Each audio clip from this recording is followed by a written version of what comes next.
Yes, I hear you supporting the seniors in ARP, and I'm glad you care about their health and well-being and that they have choices, but we're not caring about our wild animal named Packy.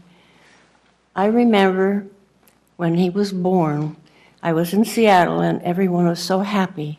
But I'm not happy anymore. I'm quite sad about it because he's in such misery and he needs so badly to go to a sanctuary.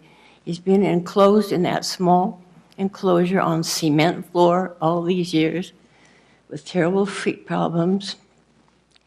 Actually, no elephant should be confined in our zoos. In the wild, they walk for miles and miles. So I'm here today to speak for Packy. He doesn't have choices. He should go to a sanctuary with the few years he has left. Thank you. Jennifer. My name's Jennifer Reed, and I was compelled to come in today after watching the Coin 6 story, the piece on the elephants at the zoo. I'm in support of anything that helps clear up this situation, both for us who support the elephants and for you who do what you do. I too hope that we can find a way to work together and perhaps see if we can get at least one of the elephants extracted and sent to a sanctuary. I think it'd be good, obviously, for the elephants. I think it'd be great for you. I think, frankly, in a way, I think it would be excellent advertising for the zoo, you know, if you want to get down to brass tacks and look at it that way. Anyway, thanks for being here, and thanks for hearing me today. Thank you. Bree?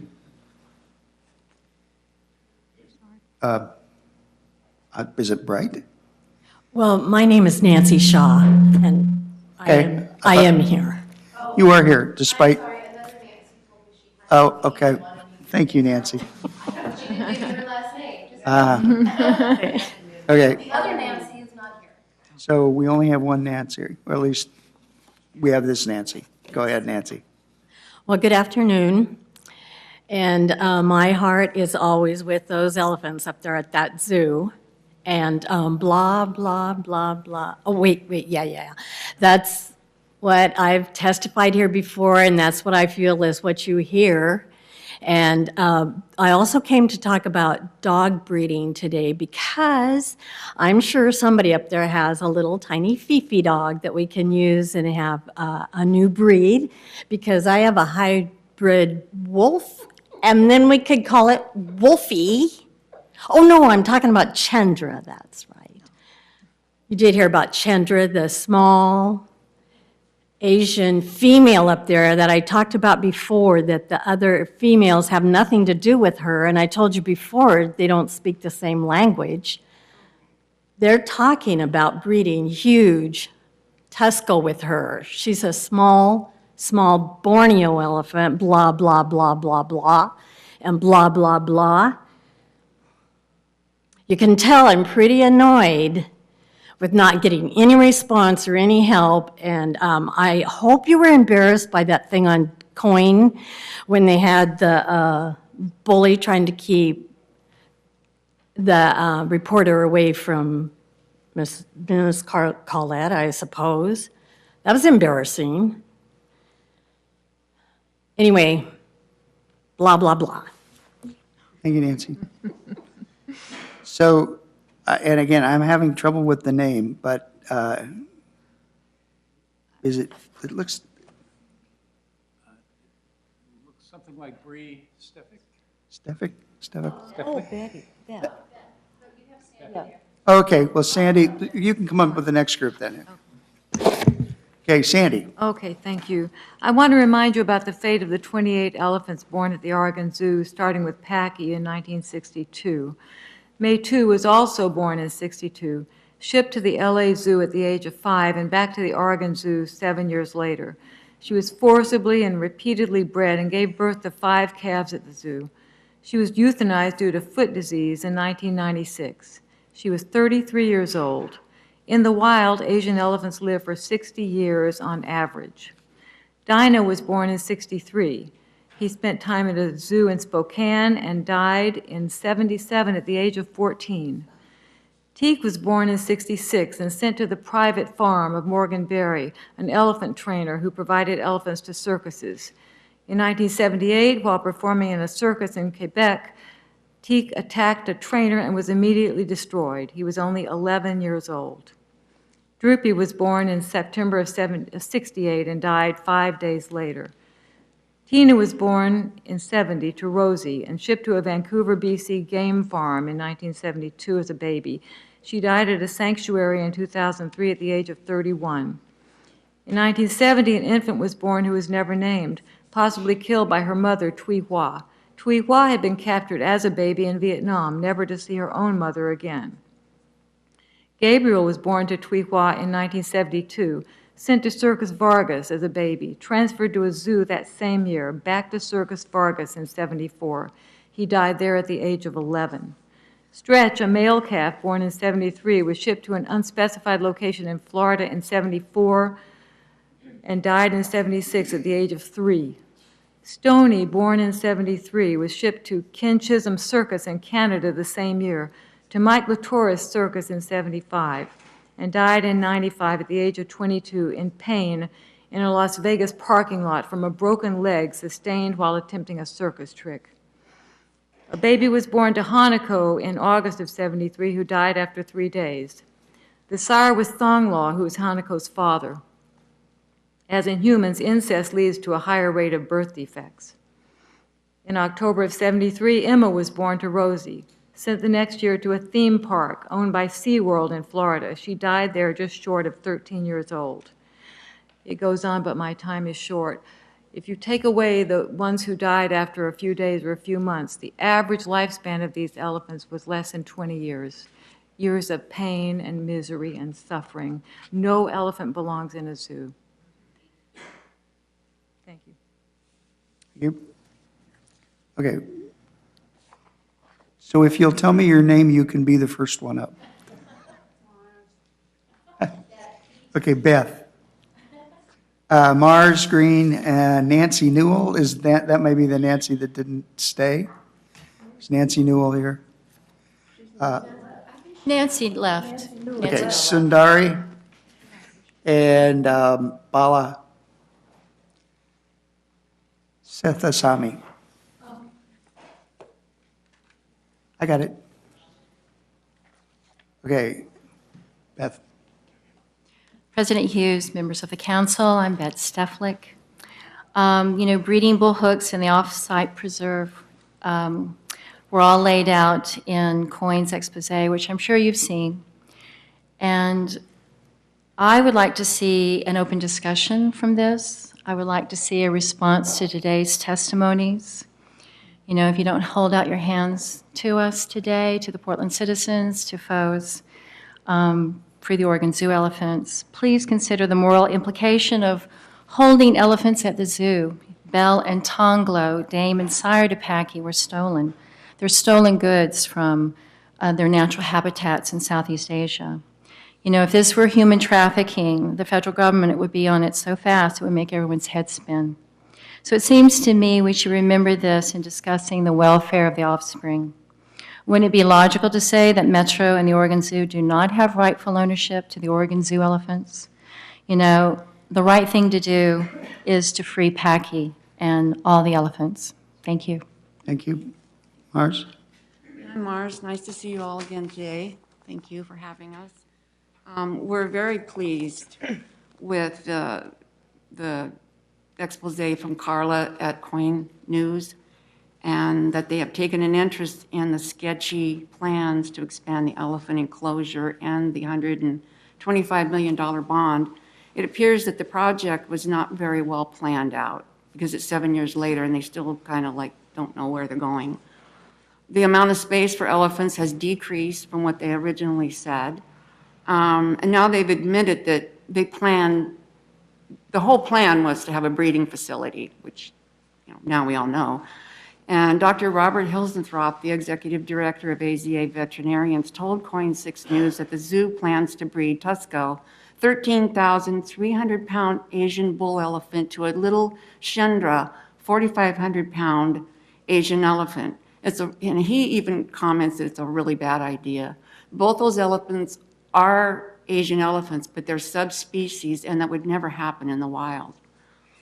Elephants and other zoo animals, such as bears, display stereotypical behavior. A comparison would be a mental institution for humans or solitary confinement to an innocent prisoner.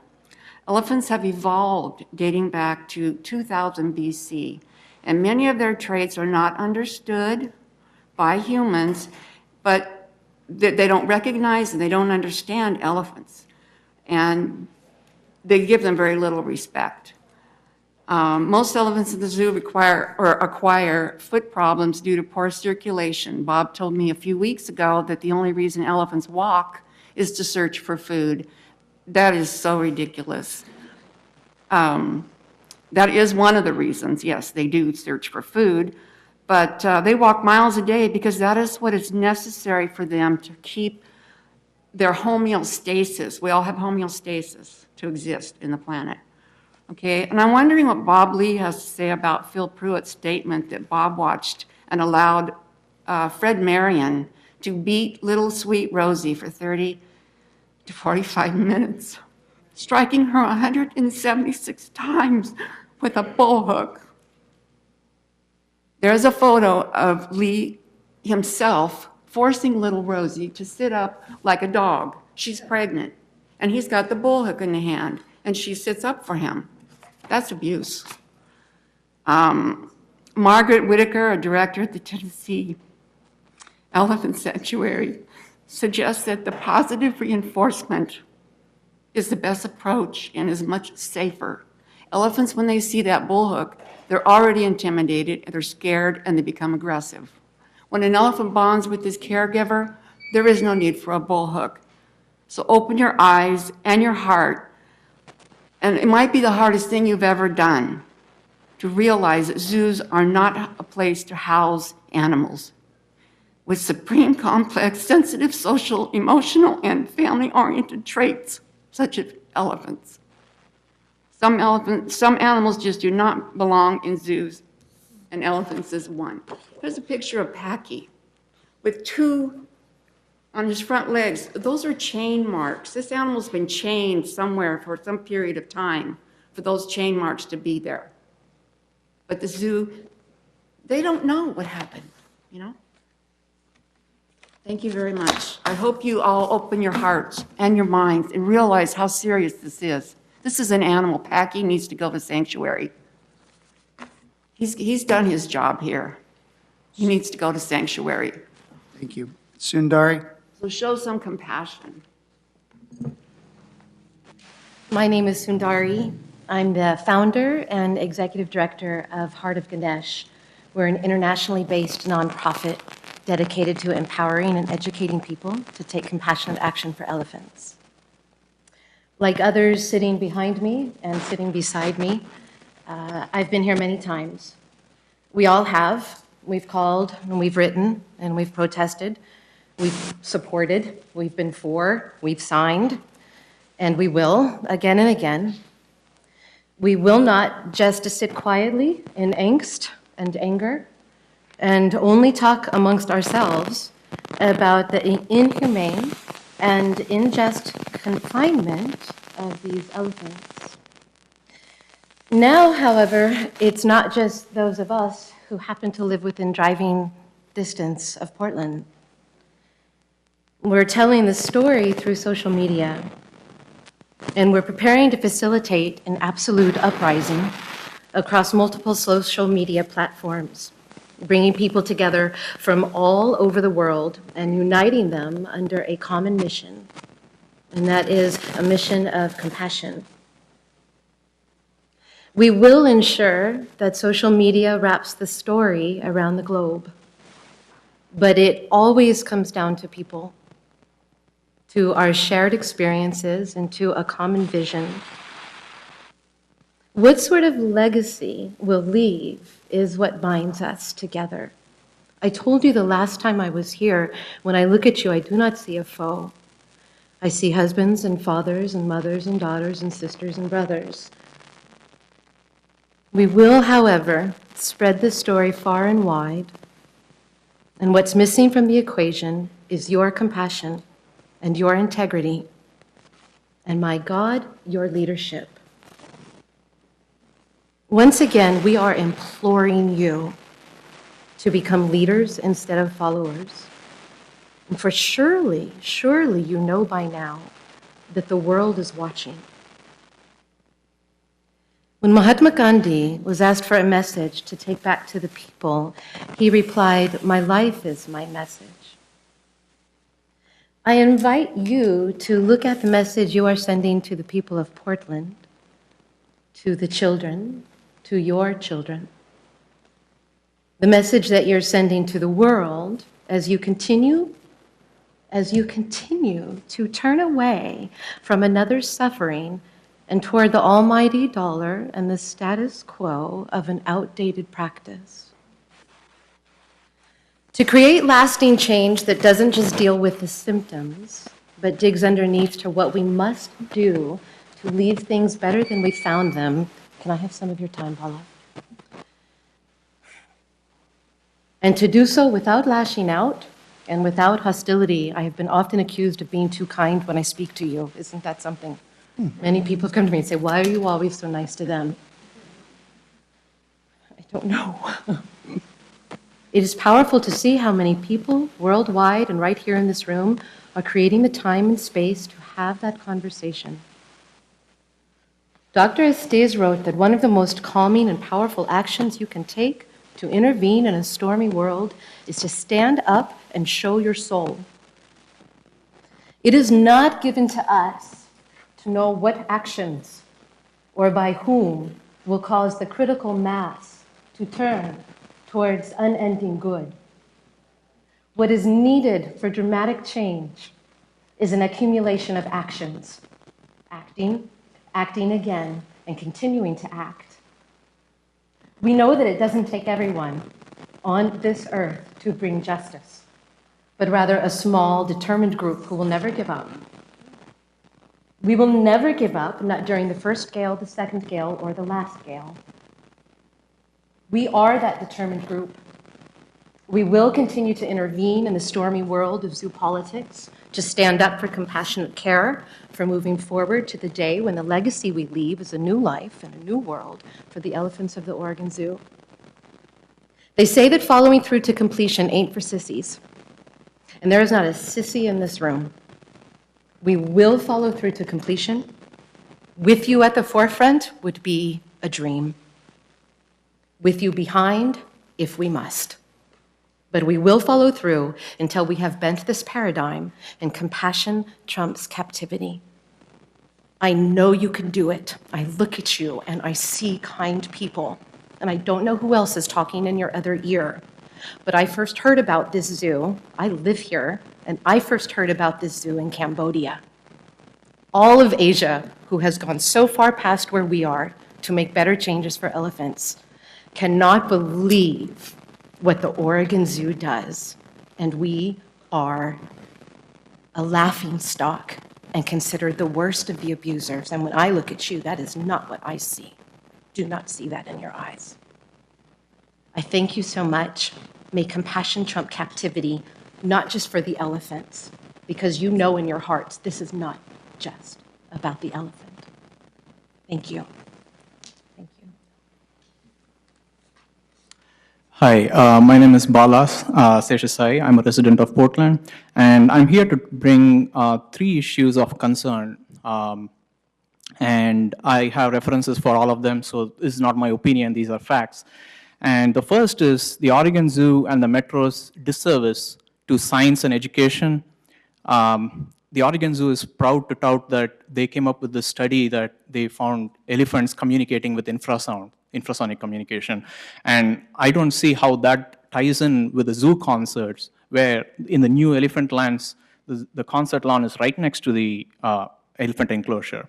So if someone could explain how, when Oregon Zoo is not taking heed to its own findings and in the pursuit of crowds, how will others take it seriously? And secondly, there has been much, in fact, this is so bad that when Rama died, in the Facebook page, when people were paying tribute, some of them were saying that Rama was rocking to all the zoo concerts. And the zoo made no effort to educate the people that it's not, it's stereo. I would like to keep going, if I may.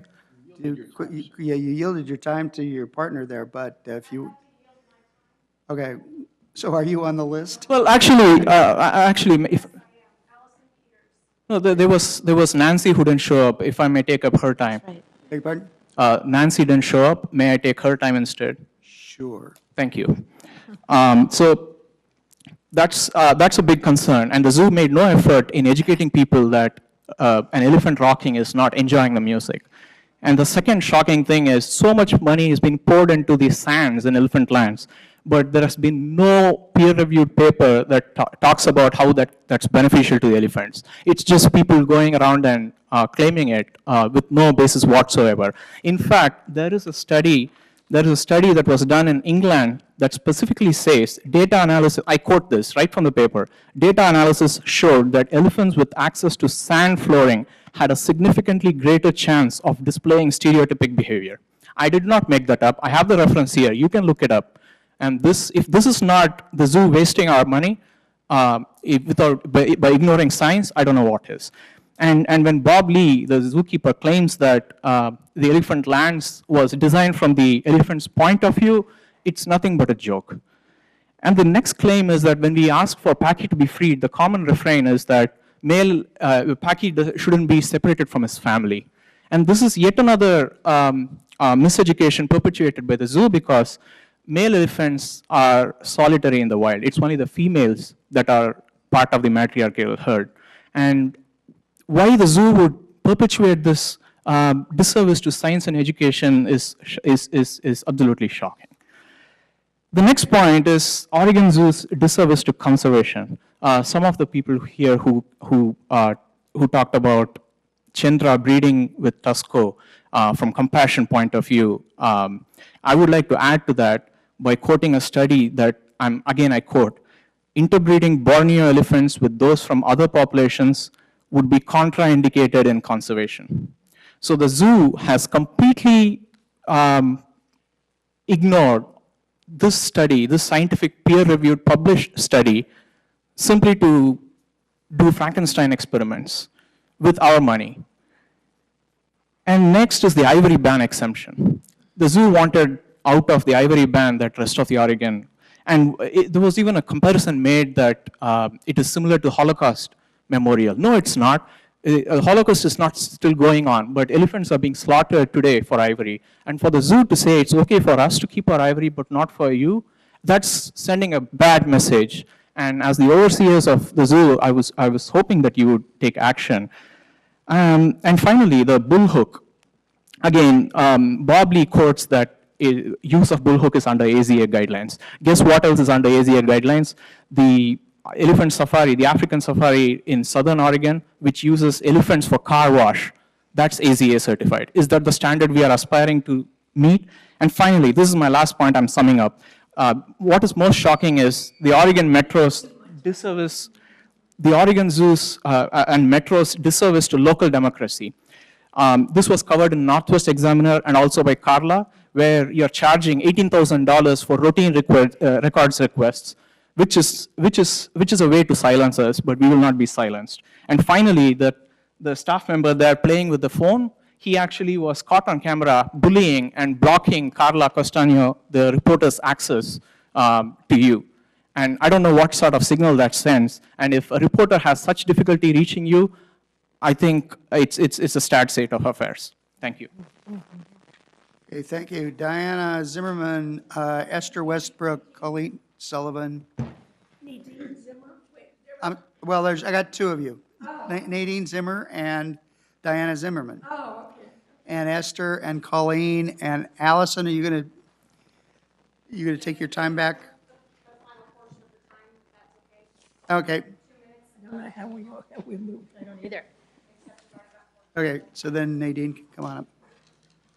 You will take your time.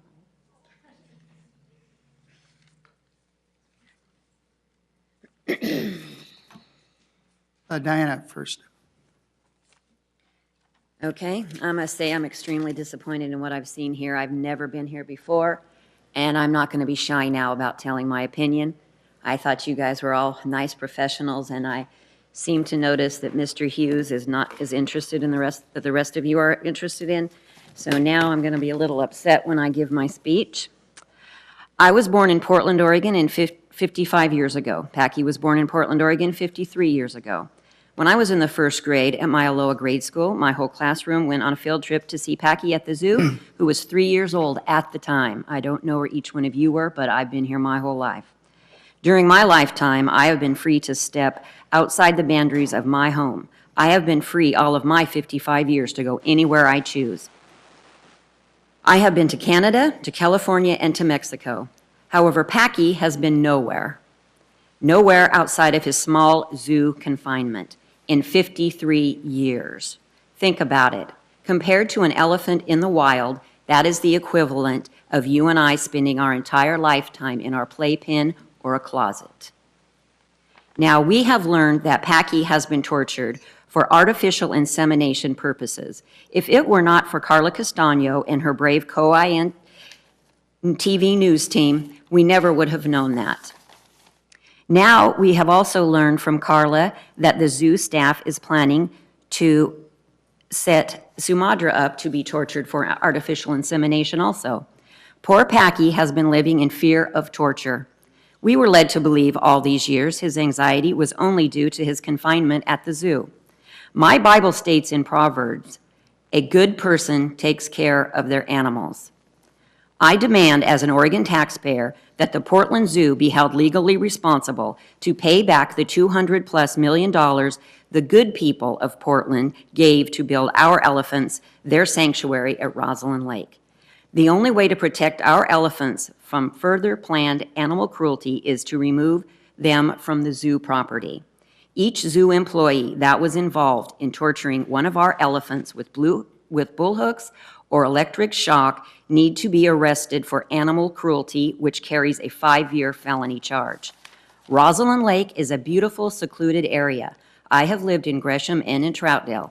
I know a sanctuary would be very welcome to the businesses and job seekers of the eastern Multnomah County area.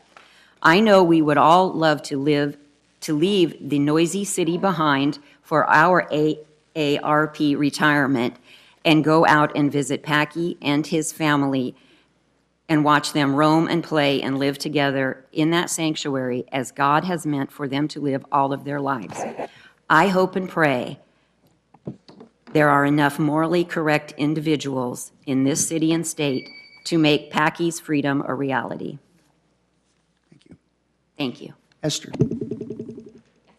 Hello, President Hughes, council members. My name is Esther Westbrook. I live in Northeast Portland. This is my daughter Genevieve. She is 6.5 weeks old. And I'm really here today testifying on her behalf. We live in Portland in this area because we treasure the community and the values that it represents. Things like being progressive, socially progressive, having a love of animals and the environment, and working to protect those important things. I don't see Portland as a place where animals should be locked in cages and forgotten, left to languish with debilitating diseases and ailments.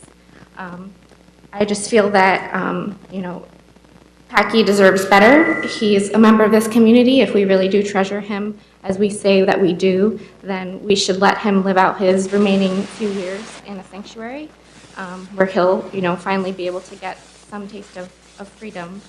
I strongly believe that elephant lands, while it's, something that the public in the metro area has supported, it's really just a larger cage for animals that in nature walk 50 miles per day. It's just expanding those cage walls out incrementally.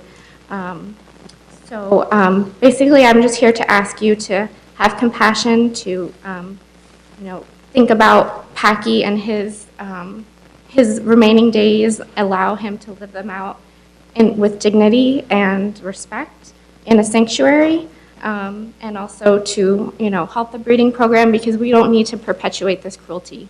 I want my daughter to live in a world where we have elephants in the wild, where they're supposed to be, where they're not being hunted to extinction, and not being, subjected to our whims as entertainment on display for $1.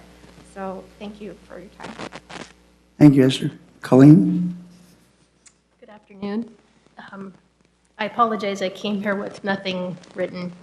All I came here with was my heart We'll forgive you. and 2 photographs. I'm terrible at public speaking, but I'm here with my heart anyway. I printed off a photograph of Packy when he was 1.5 years old. And this was Al Tucker in 1962, just blown up photograph of a chain around his leg and the bull hook in his hand. And he was 1.5 years old at that time. I don't have anything eloquent to say. I've lived here my whole life, 50 years in Portland, and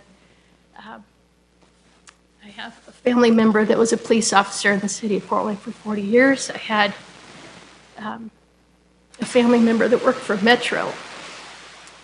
And I know wholeheartedly that Metro cares about the environment.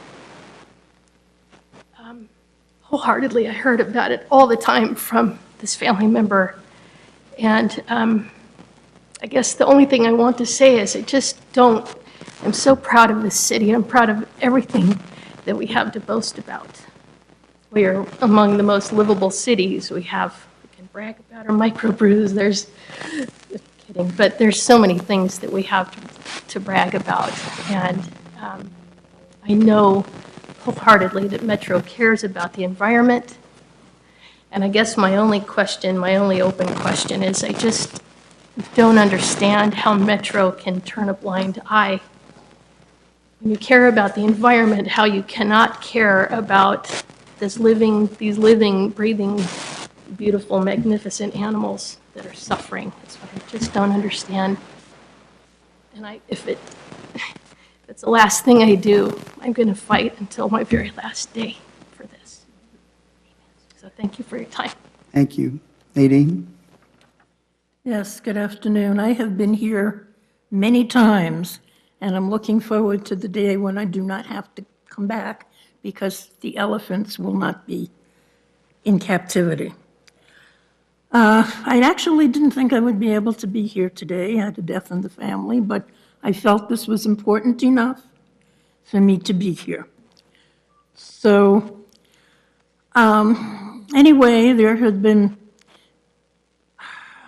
more and more zoos are announcing their closure of their elephant exhibits or their intent to close them.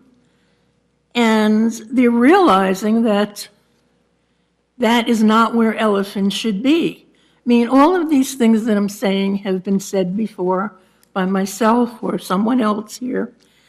And frankly, I don't like repeating myself, but if that's what is required, so be it. We have no vested interest in what we're doing whatsoever.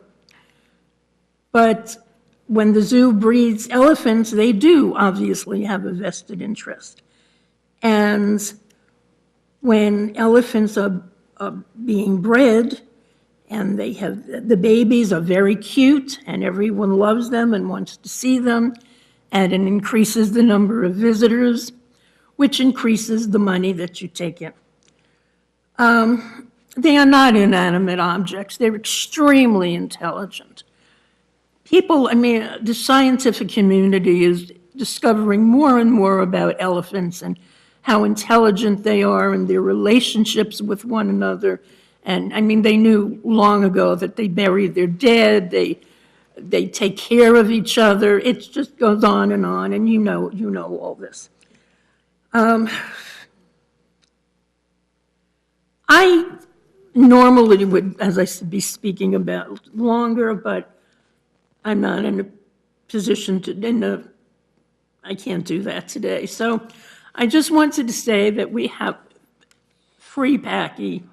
He deserves it. The other elephants deserve it. But he's been here the longest and he needs it the most. Thank you. Thank you. Allison, what's your pleasure? Yep.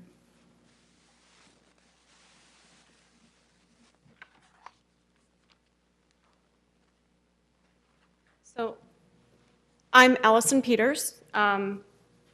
This is the first time speaking to the council. I have been here several times before in the last year supporting the elephants from the Oregon Zoo. From what I understand, you guys have heard these stories a lot of times before, over many years. So it's shocking to me that the conversation is continuing. I think it's common knowledge. I don't have the depth of knowledge of some of these folks about the science and I do know about elephants, but I don't know all the details of the Oregon elephants and specifically Packy and specifically the other elephants at the Oregon Zoo. But I think it's fairly common knowledge elephants are intelligent animals. They're social and they're compassionate. We know they mourn their death, or mourn death in their families. They stay in family groups for long periods of times. It's common knowledge, and yet we confine them in zoos, we chain them. Some of them stay chained up in a single barn for 16 hours at a time just to be let out at night in our climate, in the cold. This isn't even their natural climate, their natural habitat. And quite frankly, this is abuse, keeping them confined, not allowing them adequate exercise, not allowing them adequate mental stimulation, not allowing them adequate socialization, force breeding them to perpetuate the abuse and the brutality. This doesn't make sense to me.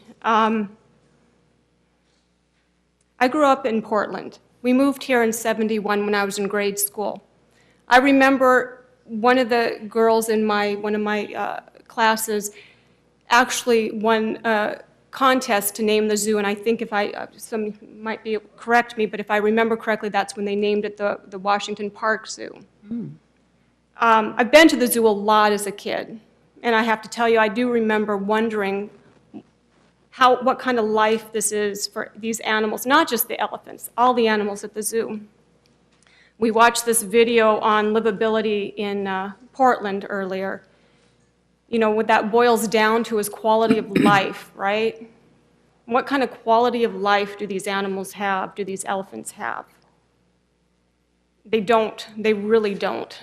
And to continue breeding them, perpetuating the abuse, what kind of sense does that make?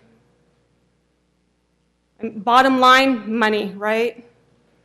So our sense and greed for money is superseding the wellness and physical well-being for these animals. So quite frankly, shame on us, shame on you, shame on Portland, and shame on the zoo for allowing that to continue to happen. Thank you. Amen, sister. So, if I could, I'm going to just comment on a couple of things. You know, I think as I've listened to you folks over the times, I'm struck by the fact that what brings you here is the same thing that brings us here as it relates to the zoo. Most of us have been to the zoo a lot since we took this job. A lot of us have spent a lot of time with the elephants. And we are not apathetic or unconcerned about what you are concerned about. It is simply that we think you're wrong. And you think we're wrong. And it is basically a disagreement. No, ma'am, well, it's my turn now. You're wrong about what is best for the elephants. If we did not believe that being in a state-of-the-arts facility, which this will be, with the best, ladies, I listen to you, now give me a chance too. We're in a state-of-the-arts facility with the best available medical attention. If I didn't believe that was what was best for these elephants, I would find another way to get them out. I happen to believe they're in the best place they can be. Second of all, you guys have, periodically it has cropped up in your testimony, that somehow you think that we make a profit off of the zoo, and I'm a little confused about that. The zoo is limited both by parking and by size of the facility, and we exceed our attendance most days during the summer. We couldn't get any more people in if we had elephants dancing in tutus. And we don't intend to do that, by the way, and so consequently, we are not doing this for the money, quite frankly. We're doing it, calm down. We're doing it because it is, okay. So you had your chance, you had your public comment. The public comment period is over, and now it's my turn. And so, as I say, I don't think anybody up here, knowing what we know, talking to the people that we talk to, believes that we are doing anything but what is best for the elephants. Now, you may not agree with that, but you have to understand that that's why we're doing what we're doing. I also want to make a couple of comments about the bond levy that was passed to support what we are currently building up at the zoo. I wasn't on the council at the time. I may have been mayor of Hillsborough. I don't exactly remember when it was. Yeah, if you guys were there, I was. I suspect that I voted for the zoo levy because I've always been a fan of the zoo. If you go back and look at the written material on what we promised in the voters pamphlet, what was promised in the written material, we promised the voters a state-of-the-art habitat for the elephants at the zoo. We promised along the way a portion of the budget would be used to research whether or not it was possible to do an off-site habitat. There is, in fact, in the budget, $7 million to study the question of whether to do an off-site habitat. That $7 million has gone to fund extensive research on the part of our staff, particularly the staff that does our real estate side, to find out if there are suitable locations. We have looked at the Roslyn Lake facility. We are in the process of deciding whether or not that's feasible. But you need to understand a couple of things. There was no money in the bond levy, nor could there be money in the bond levy, to manage, maintain, or construct an off-site facility. And so consequently, we are going to have to figure out a way to do that. That means basically private contributions to the Zoo Foundation as our funders. So it's not a slam dunk. Even if we found that Roslyn Lake was without any serious defects in terms of making an off-site facility, nowhere in any of that did we ever promise that the elephants at the zoo now would be transferred to an off-site location. That wasn't, at least as long as I've been here, which is not as long as a couple of my colleagues. We have never discussed anything other than using an off-site facility as a way to expand the herd in order to maintain a larger matriarchal herd, which is the goal of what we do here in trying to maintain that matriarchal herd. I have been told by zoo experts in Japan and Germany and a number of other places that the Portland Zoo, and particularly our elephant program, is viewed in the zoo community around the world as an outstanding program. It was volunteered in a couple of instances. We have been approached by representatives from the Malaysian government and other governments in Southeast Asia as a potential location if we were ever interested in adopting another elephant. So far we've said we're not that interested, but they are interested in us more than we are interested in adopting more elephants. And so the idea that our reputation somehow is blackened by this is not true if you get out of Portland and go to other zoos in other parts of the country. So our staff has been working diligently for an analysis of a feasible potential site. And as stewards of the bond dollars, we've got to be concerned to make sure that the taxpayers get what they paid for. And what they paid for And I would be willing to bet that if you did a poll someplace, you would find the vast majority of the people who voted for the kind of facility they're going to get in elephant lands, as opposed to a facility somewhere off someplace where the elephants would be removed to be out of sight for the public, for public viewing, or at some distance and not convenient for people to get to. As to the stewardship of the bond dollars, I just noticed that Bill Kabizman is in the audience, and Bill is the chairman of the Zoo Bond Oversight Committee. And Bill, if you'd like to come up, maybe you can come up and talk a little bit about your observations of this. Thank you, Council President Hughes, members of the council, Bill Kabizman, chair of the Oregon Zoo Bond Citizens Oversight Committee. And thank you for the opportunity to talk to you this afternoon and briefly go over a little bit that we talked about last month when we gave our report, and in particular focusing on elephant lands. Elephants are one of the key species at the zoo.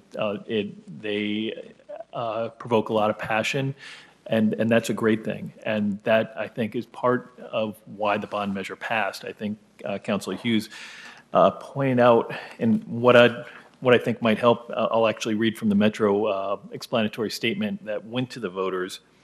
And if you read through all the materials, there isn't a mention of the remote elephant center, but there is a specific reference to more humane conditions for elephants. Outdoor space will increase from 1.5 to 6 acres, adding watering holes, shade structures, large trees and boulders, providing more outside exercise and offering a more natural environment. And that, to me, as the part of the Oversight Committee, that bond measure is what guides me and the committee, as well as making sure the money is well spent. And so that is what I look at. Is it providing what was promised? And when I look at it, it is. If you look at the bond dollars, out of a $125 million bond, about $57 million is going into the Elephant Lands project. So, by far the biggest investment that the voters made is in Elephant Lands. And certainly if you go back and look at the conditions they have been kept in compared to what Elephant Lands is shaping up as, it's a significantly improved situation for the elephants. So I think from the Bond Oversight Committee's view, that what the zoo staff has done in prioritizing the elephant lands as the zoo bond project for the elephants makes sense and is consistent with the promise that we see in the bond measure. The fact that the remote elephant center wasn't specifically mentioned in the bond measure doesn't mean it's not part of it, because one of the important pieces was more humane conditions for all animals. And so exploring the feasibility of the offsite elephant habitat is something that makes sense. But it's got to be guided by welfare, and it's got to be guided by what makes sense. One of the concerns that the Oversight Committee has that we discussed with you is what you mentioned is what we don't want to do is build a facility and not be able to operate it, because that would be the worst of all possible world.